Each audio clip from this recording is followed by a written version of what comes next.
नमस्कार दोस्तों, मैं सुमित जायसवाल एक बार फिर आपके सामने आया हूँ अपने द्वारा लिखी हुई कुछ चीज़ें आपसे साझा करने।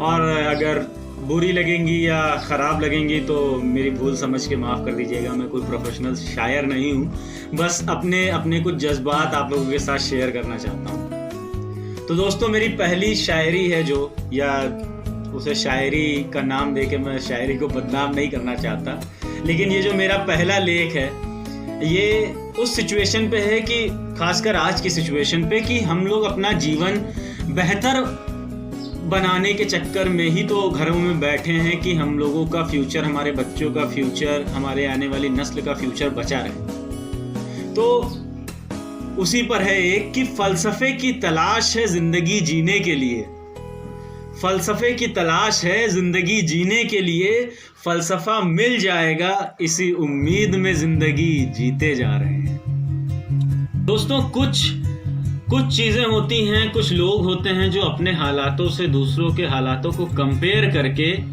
उस चीज़ को छोटा बना देते हैं, अपनी नज़र में शायद उसके हालातों को अपने से नीचा बना देते हैं। अब जो भी बात हो, लेकिन जिसका दुख वही जाने।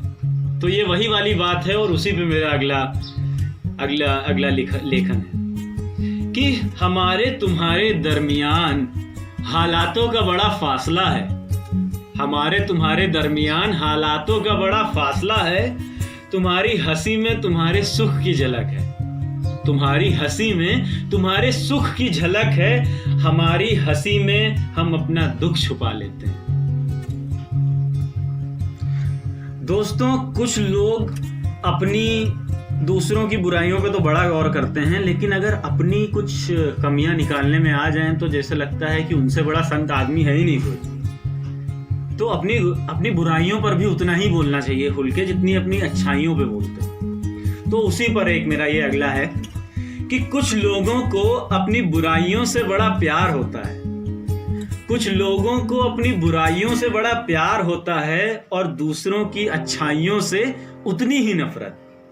कुछ लोगों को अपनी बुराइयों से बड़ा प्यार होता है और दूसरों की अच्छाइयों से उतनी ही नफरत, उन्हें ईश्वर की नजर में गिराती है उनकी यही हरकत।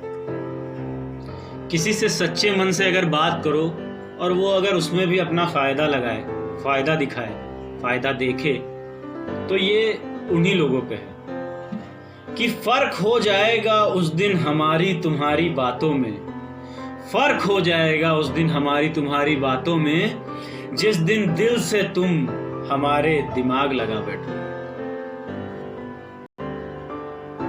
हमारे देश में चल कुछ और रहा होता है और शुरू कुछ और हो जाता है। महामारी चल रही थी, कौमी झगड़े शुरू हो गए और इसमें हाथ कहीं ना कहीं सबका होता है। कुछ अपने फायदे के लिए करते हैं और कुछ अपनी जाहिलियत पे। तो ये दोनों हर जगह का जिसके बीच में हो रहा है, उस हर कौम के समझदार लोगों का काम है कि अपने कौम की, अपने लोगों की बुराइयों पर खुलकर बोलें, नहीं तो एक दिन ये देश बचेगा ही नहीं। किसके लिए बोलोगे, किसकी तरफदारी करोगे?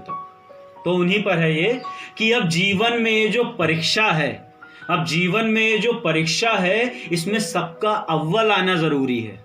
अब जीवन में ये जो परीक्षा है, इसमें सबका अव्वल आना ज़रूरी है। सब साथ मिलकर देश बचाएं, अभी कौमी झगड़े से दूरी रखना ही ज़रूरी है। अब कुछ चेतावनी मेरे देश के दुश्मनों के लिए, और एक देशभक्त होने के नाते ये हर देशभक्त का फर्ज बनता है कि उन दुश्मनों को चेतावनी दे जो हमारे देश के बारे में बुरा सोचते हैं, चाहे वो देश के अंदर के लोग हों, चाहे देश के बाहर के।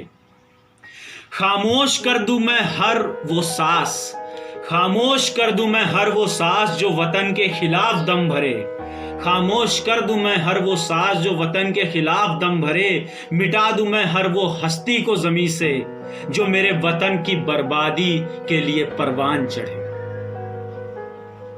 कुछ लोगों का जीना उनके व्यवहार से होता है, उनके व्यक्तित्व से होता है, और वो उसी पर जिंदा रहते हैं। तो ये उन्हीं के लिए है कि हमारा जीना हमारी खुश मिजाजी से है, हमारा जीना हमारी खुश मिजाजी से है, मर जाएंगे उस दिन जिस दिन अपनी शख्सियत भुला बैठे।